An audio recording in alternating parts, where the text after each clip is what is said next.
fidiran'ny mpianatra miferinaina sady ny ray aman-dren'ny mpianatra.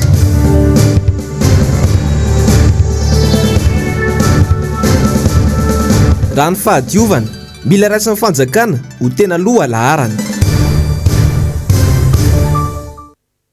Tompoko lasy sy tompoko vavy ankafaliana sy ampitiavana indray sy nitsodiako ny tokantranonao amin'ity ariva ny sabotsy fahatelo ny volana jolay taona 2024 ity. Tonga soa indray anao ato anatin'ny fampalalam-baovao ny fahitalavitry ny MPS ka manasanao ampanajana sy ampitiavana ny tenako hanaraka ny vaovao hatramin'ny farany. Ny vaovaony sosialy dia tsy misy tsy mitaraina ireo mpampiasa lalana eny amin'ny faritra Ambodin'ny Sotry 17 hektara iny noho ny faratsindalana amin'izao fotoana izao. Akoatra ny fitohanana fahasamban'ny fiara mampahazo voahana ny tsy fandriampahalemana eny an-toerana ihany koa izany ka anaovan'ireo mpampiasa lalana sy ny mponina eny an-toerana antsoavo ho amin'ny tompona andraikitra mba hijery fotony ka hitady vaolana mahatra amin'ny fanarenana ireo lalana sy mba ireo. Ny antsiprian zay ry entiny namana mpanao gazety Ando Miaratiana teo amin'ny sary sy rindratsariny Mateo Prince. Nadia teo aza ny fanamboaran-dalana tamin'ny faritra maro teto Antananarivo tamin'ny taon-dasa teo. Dia toerana maro ankehitriny no mbola ahitana lalana simba izay mampitaraina ny mpitondra fiara raha tsy resaka afa-tsy ny etsy Ambodin'ny Sotry. Efa mambolana maro mba tsy ilazana fa efa ho antaonany mihitsy no simba sy potika tanteraka ity lalana ity. Mihitatra tsikelikely ny fahavoazana noho ny tsy fisy ny fanamboarana. Feno lavaka, dibo-drano ary mivadika fotaka mandrevo mihitsy izany indrindra rehefa milatsaka ny orana. Tsy misy tsy mitaraina sy mikaikaiky amalohany izany ireo mponina indrindra ireo mpampiasa lalana eny amin'iny faritra iny. Miteraka fahavoazana maro izany raha tsy ilaza afa-tsy ny fitohanana lava reny ny fahasimban'ny fiara sy moto mampahazo vana ireo mpanendaka sy mpanao asinto mahery ihany koa izany.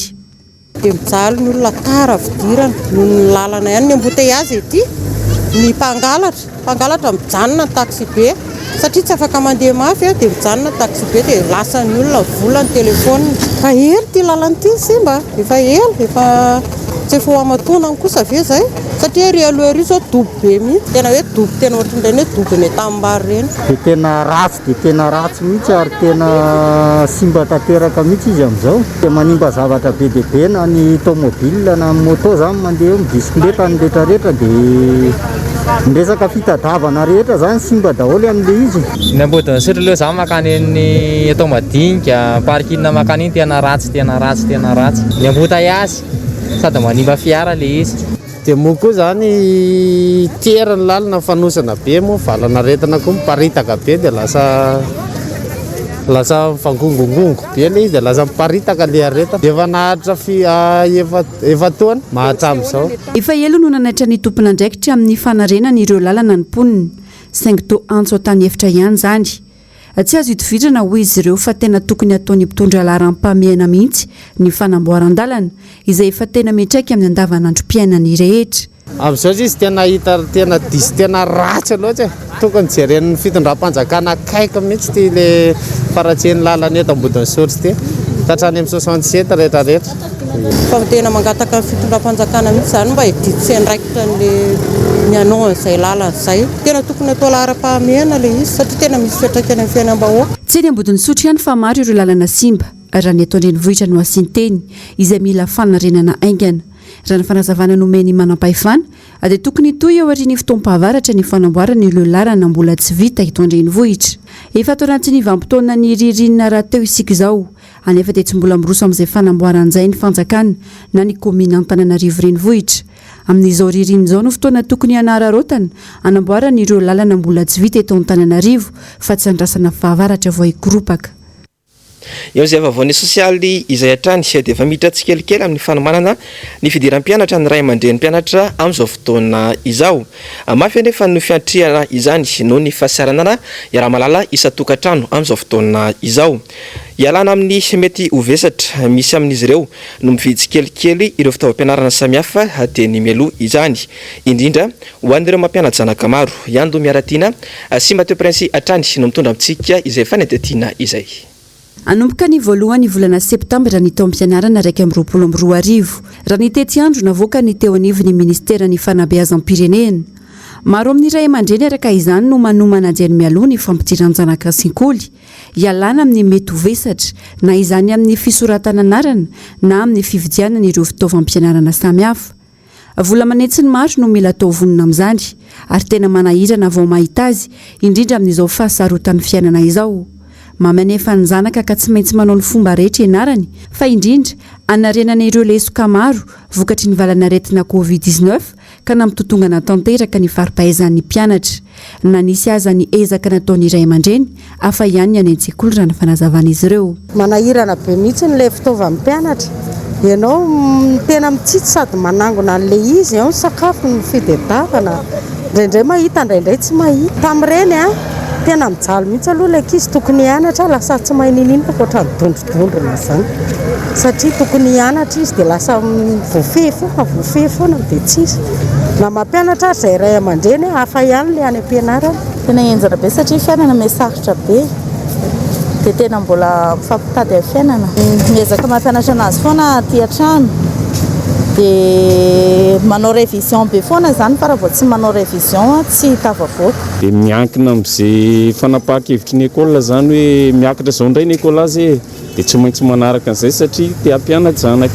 Zay io izao vao avy mividy kahie mihitsy dia efa mahita ny fisondrotany ny vidina kahie sahady izay ny fitaovana moa zany amin'ny ankapobeny, fitaovam-pianarana amin'ny ankapobeny tena manomboka miakatra fa zay zany izao manararoatra satria mbola vitsivitsy zany ray aman-dreny mahatakatra zay hoe izao dia manaroatra mividy fitaovam-pianarana fa ny afaka ray volana sy tapany eo zany mety enjakenjana. Za zany mahita hoe latsaka ambany ny voan'ny mpianatra satria hita be zany le confinement teo dia hita hoe latsaka be ny voan'ny mpianatra fa ny ray aman-dreny zany miezaka manampy an'ilay ankizy amin'ny fianarana dia mba tsy hareraka be azy zany opetrena fanadinana teo. Saika mikakaiky avokoa ireo ray aman-dreny amin'ny fanomanana ny fidiran'ny mpianatra. Ny saram-pianarana tamin'ny taondasa ny sasany tsy mbola voaloha, izao indray efa tombotra ny fidirana, ny fahasahiranana nefa manaraka ihany.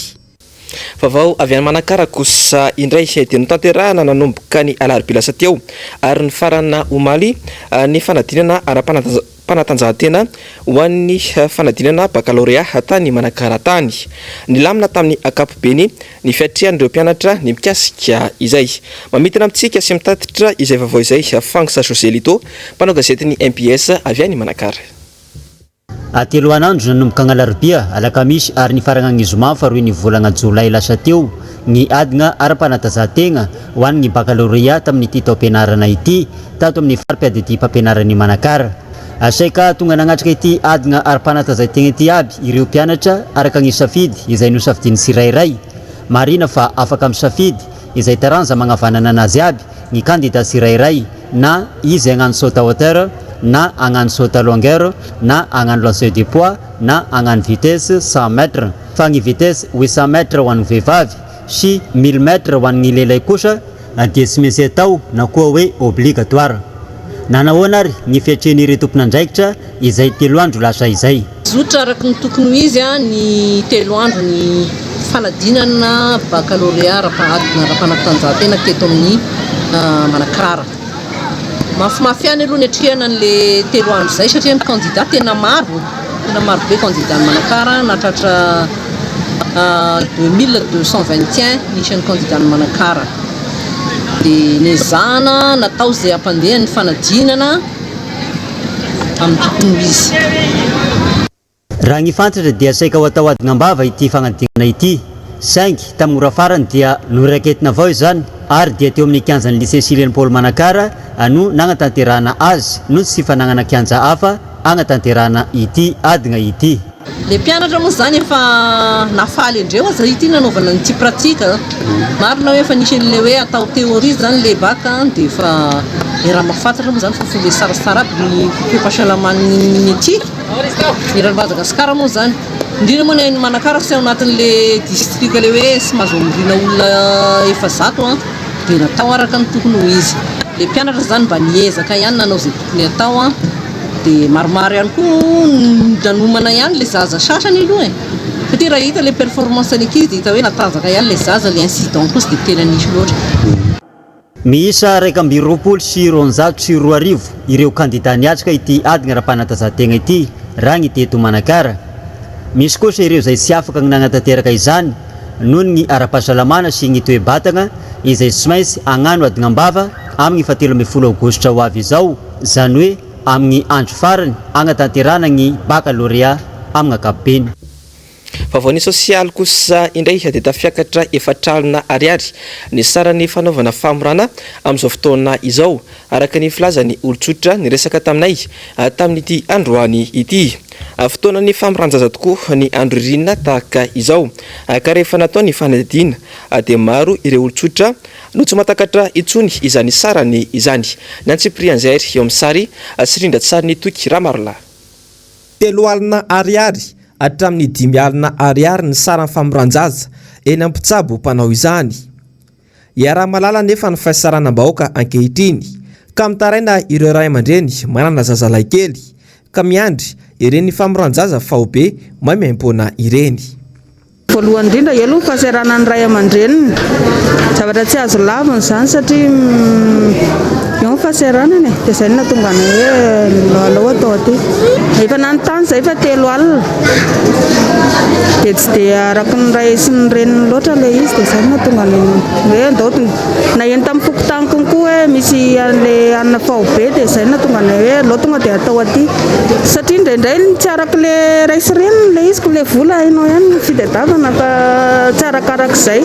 Indraindray ianao mahita dia nohanina androany dia davina androany dia indraindray ohatr'izany iandro 4 taona eo ary ilay zaza vao hanina raha izy raha hoe hoezahana ho atao ve moa hoe izay tsy maintsy hanina fa mba hoe nisy occasion dia alao aloha atao amin'izay.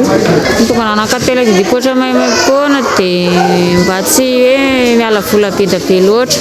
Sara nefa tena lafo dia lafo eo amin'ny 250 dia tsy vitan'ilay ray aman-dreny intsony. Dia izay mahatonga ilay atao fo be. Mavesatra loatra tokony havitana zavatra hafa nefa ny andohavana an'ilay sara ilay izy dia aleo atao ilay fo be.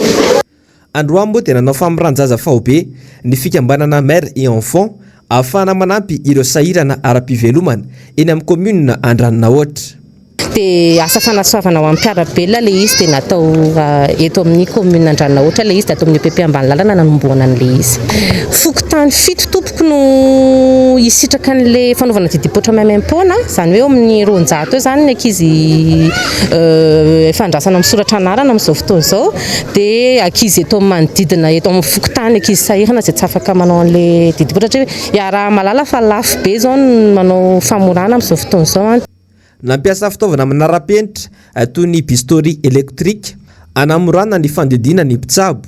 Nofaranana tamin'ny fizarana kilalao isaky ny fandidina ka ankizy manodidina ny 200 isa no nisitraka izany androany. Mbola amin'ny 1 Jolay moa vao ifarana ity hetsika ity. Ny vavony kolotsaina kosa indray dia nisy ny fifananana opilatro izay notanterahana tetsy amin'ny ivotoera kolotsaina malagasy na ny IKM Antsavola tamin'ity androany ity.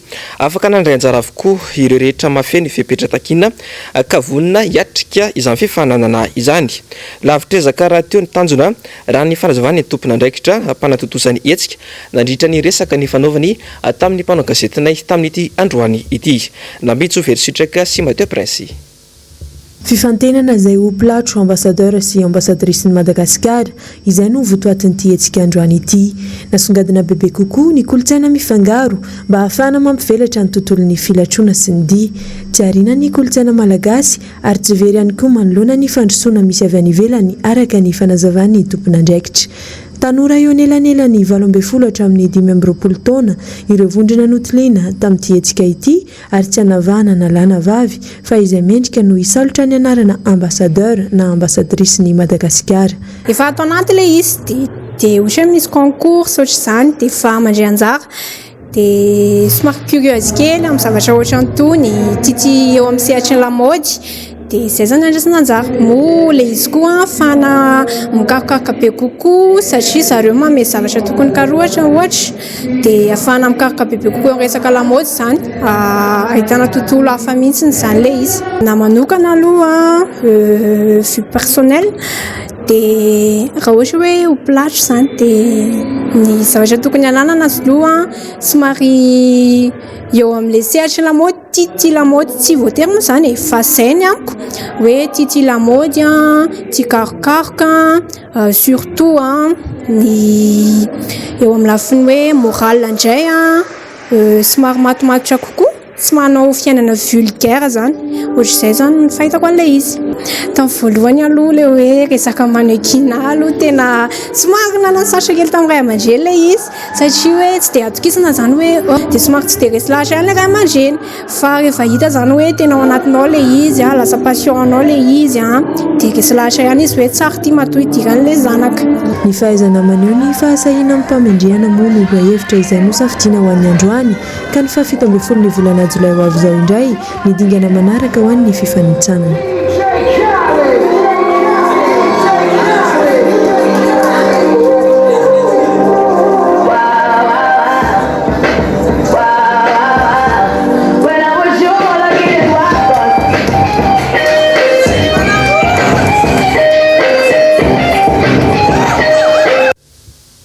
Vaovao ny fanatanjahantena kosa indray dia isy ny fifantenana isam-pokotany ireo katita kely eo amin'ny taranja baolina kitra manerana Antananarivo renivohitra ka hanomezana tanàna manokana ireo hita fa manana talenta amin'ny fahaizana milalao baolina kitra izany. Misy ny dingana izay arahan'ny mpandray anjara tsirairay avy ary ireo izay tafiditra ao anatin'ny masotsivana no raisiny akademia iray misana ny tontolon'ny baolina kitra eto Antananarivo renivohitra. Nambitso Velisitraka sy Mateo Prince Atrany.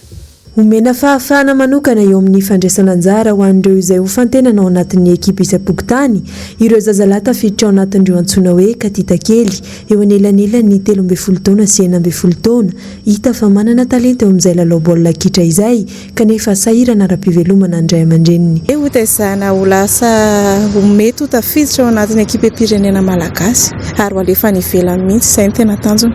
Fandraisana tanana ilay ankizy ilay ankizy 3 voaray aloha dia raisina tanana ny fianarany rehetrarehetra. Fantatra hoe ankizy mbola tsy manana teknika ireo, mbola tsy nandihy fianarana football mihitsy fa rehefa manana ilay fahaizana izy ary hita eny amin'ny filalaoany foana hoe ity ankizy ity tena tia ary mahay an'ilay izy dia efa tafiditra ao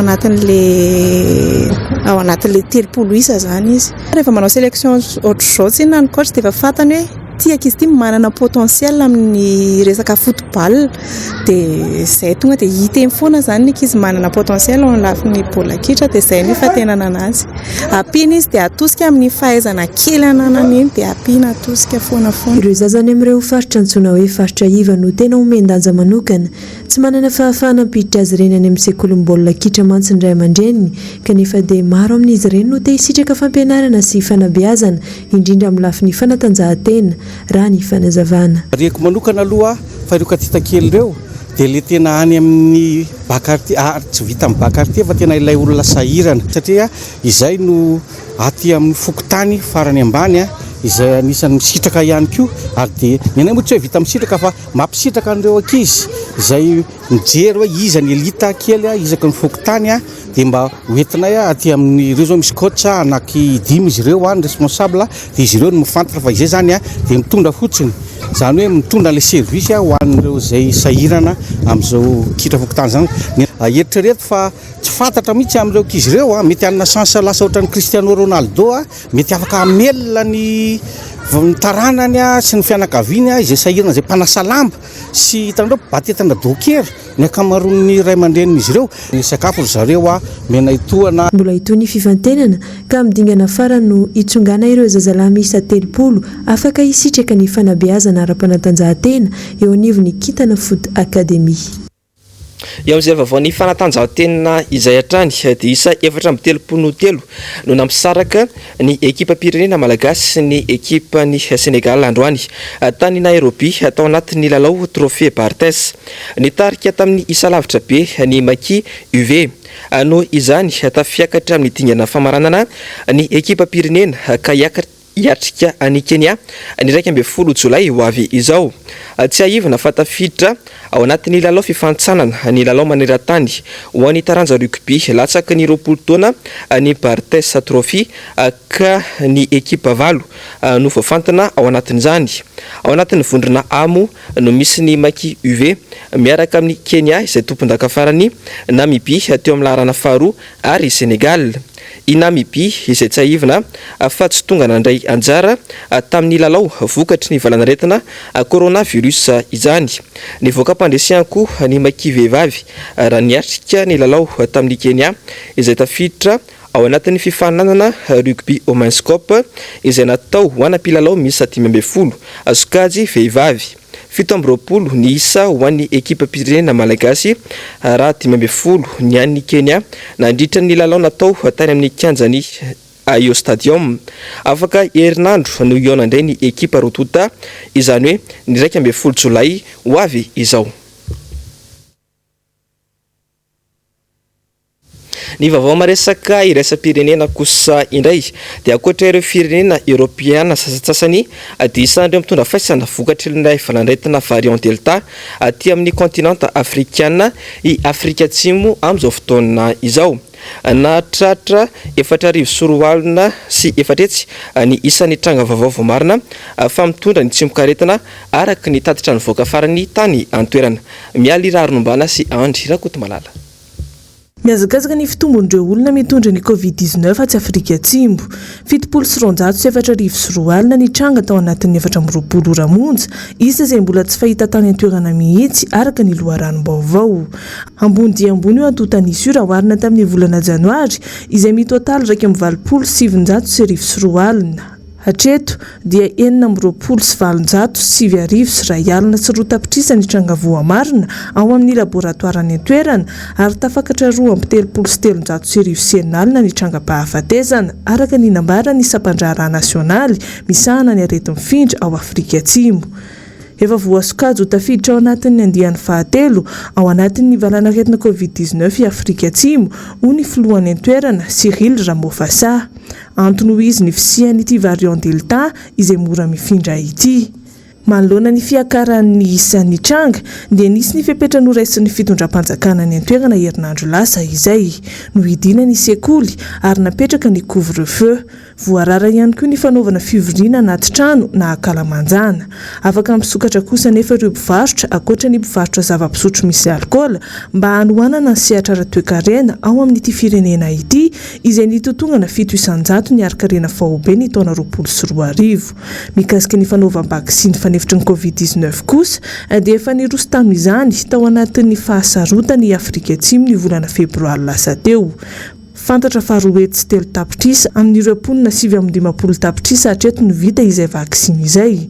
Mba hanafianganana izay fanaovam-vaksiny izay sy hananany kontinanta afrikana fahaiza-manao eo amin'ny lafin'ny famokarana dia eo ampananganana fohy be famindrana ara-teknôlôjia ho an'ny vaksiny fanefitry ny Covid-19 ity firenena ity amin'izao fotoana izao.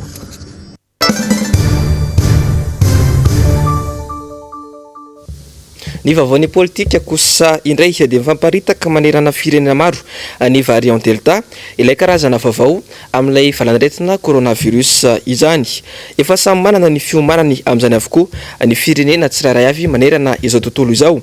Raha toka mbola mila tarina kosa ny momba ny mpitondra fanjakana eto Madagasikara raha ny faneho-kevitry ny solombavambahoaka iray tamin'ity androany ity. Nambitsovery sitraka sy Andry Rakotomalala.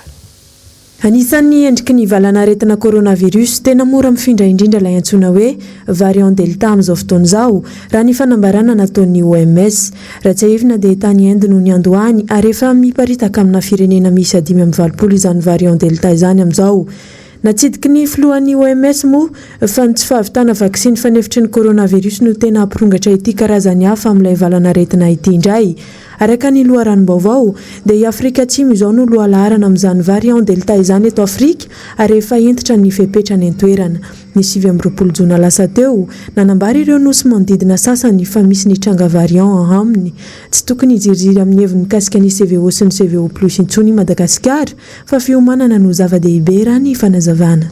Zao nareo dia efa miprevoir hoe atao fiainao izay na trano-tavomandry na ny extracteur d'oxygène ataovy pare daholo amin'ny zavatra ngezabe mba vidiana tonga dia vidiana groupe ngezabe raha sendra tapaka ny jiro. Fa tsy ndretrehitra zao nareo dia tokony miomana raha teny olona va tsy afavoe tonga indray le aretina zay vao hitady vola zay vao apetraka dia tsy ampirorozy izy mifitenenana.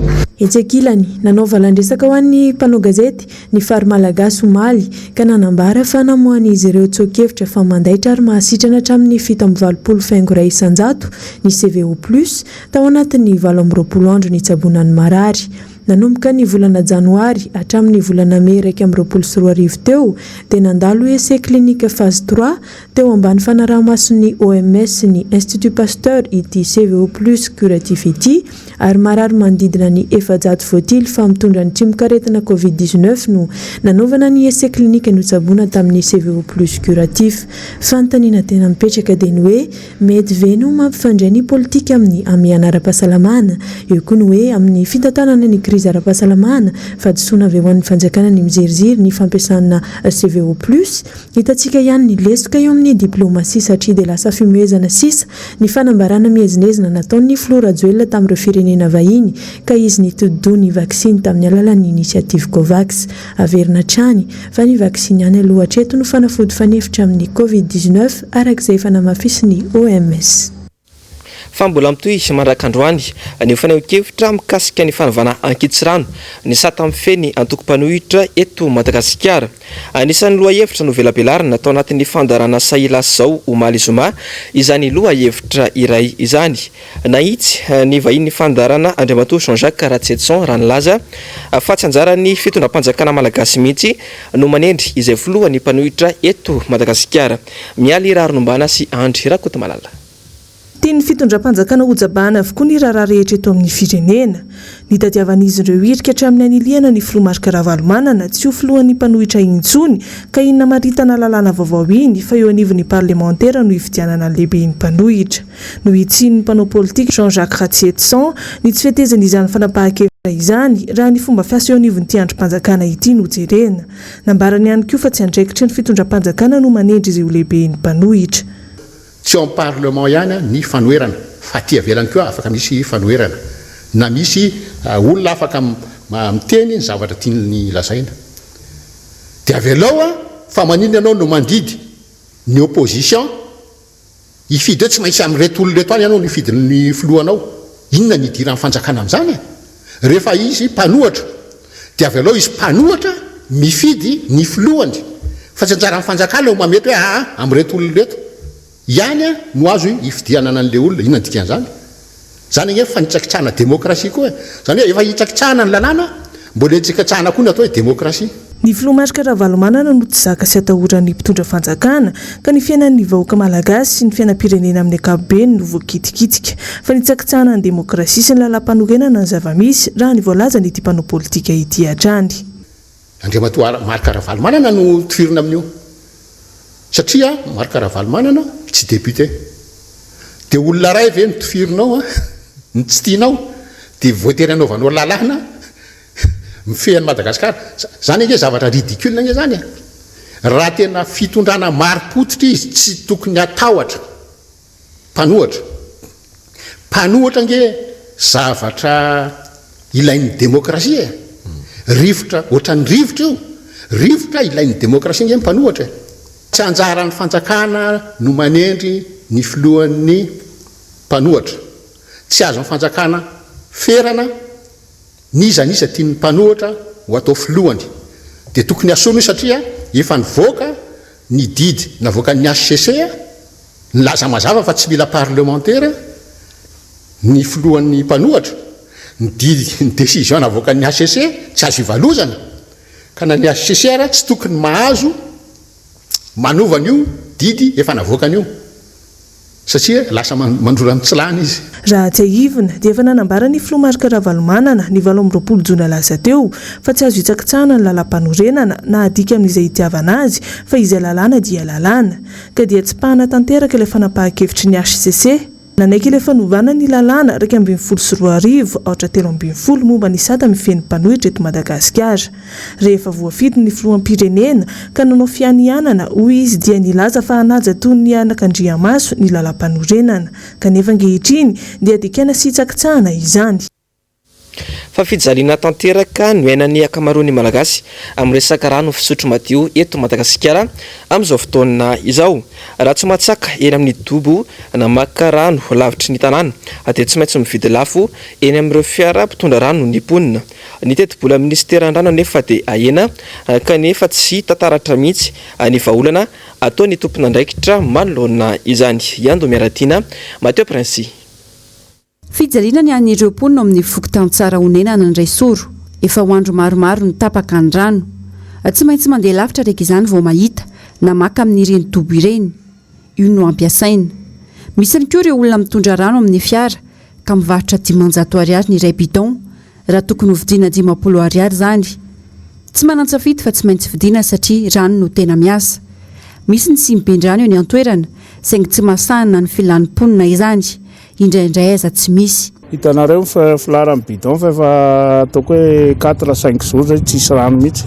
Tsy fantatra hoe sasa amin'inona zay na inona fa miaina amin'ny ranony vovo moa zay fa dia miandry sy fandanan'ny rano na firy alina na firy maraina. 500 zao ehatra amin'ilay fiara etsy raha ny tena marina 10. Tsy fantatra moa zany zay tena hoe antony tsy mampisy an'ilay izy nefa dia misy any amin'ny faritra sasany any mandeha.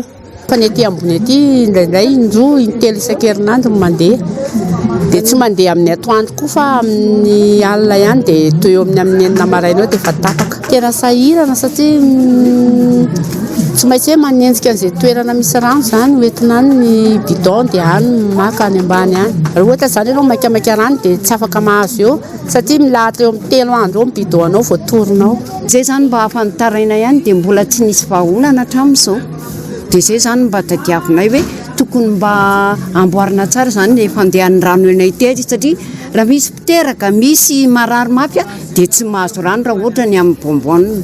Isaky ny 3 andro indraindray ara tena tsy misy mihitsy herinandro dia menomenona mponina satria tsy ny sasany tsy mahita rano dia mijaly be mihitsy izay ety amin'iny parti ty ihany nefa mba maio ity Mazda ty no maka ny Varado any Nanisana dia io zany mba mamatsy anay matetetika isan'andro zany raha ohatra tsy mandeha ny rano eto dia 500 ny bidon ray. Tsy vao izao no njalo rano ireo mponina ety andray soro fa efa matetika mihitsy ary mitoy zany mandraka ankehitriny.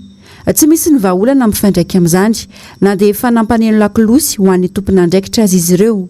Voasikajy ozo fototra ny fisitrahana rano fisotro madio sy ny fanadiovana ary fidiovana sady fitsinjovana amin'ny fisoroana ny valanaretina toy ny coronavirus ihany koa.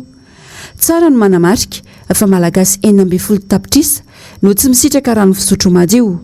Araka ny tatitra avy amin'ny Waterred ny taona 2022 570 isan-jato no tsy misitraka rano fisotro madio. Mariana afa tsy nahitana fiakarana firy ny teti-bola ny ministeran'ny rano ao anatin'ny PLFR 2022 entina hitsinjovana ny famatsin-drano fisotro sy ny tetikasa momba ny fahadiovana sy ny fidiovana. Mienatra amin'ny 750 isan-jato ny teti-bola ho an'ireo ministera amin'ny sanany sosialim-bahoaka ka isan'izany ministeran'ny rano sy ny fidiovana ary ny fahadiovana. Tsy aivina trany fa ho fanohana ny fanjakana ny Jirama dia mahatratra 700 miliara ariary ny fanampiana ity orinasa-mpanjakana ity. Ka ny andrasana amin'ny mpandray fanapahan-kevitra eto amintsika dia ny fandraisana fepetra amin'ny resaka rano, fidiovana ary fanadiovana. Mila raisin'ny fanjakana ho tena loha laharana amin'ny fanapahan-kevitra ny rano noho izy voasikajy ozo fototra. mialohan'ny sarantsika ry tompoko lasy sy tompoko vavy dia ampahafantariko ianao fahorin'izao fampalalambavao izao no anarainao ny fandarana global news izany hoe anarainao ireo vavatapatapany iraisam-pirenena aorian'izay kosa ny fandarana ahona marina ary ny oronan-tsary atotry ny fahitalavitry ny MBS hoanao kosa amin'ity alina ity dia mitondra ny lohateny hoe extrême manasanao raha tsy saraka fa anaraka trany ny fahitalavitry ny MBS ny sampana fampalalambavao kosa dia mametraka ny veloma mandrapitafa ho amin'ny alatsinainy indray mandrapitafa tompoko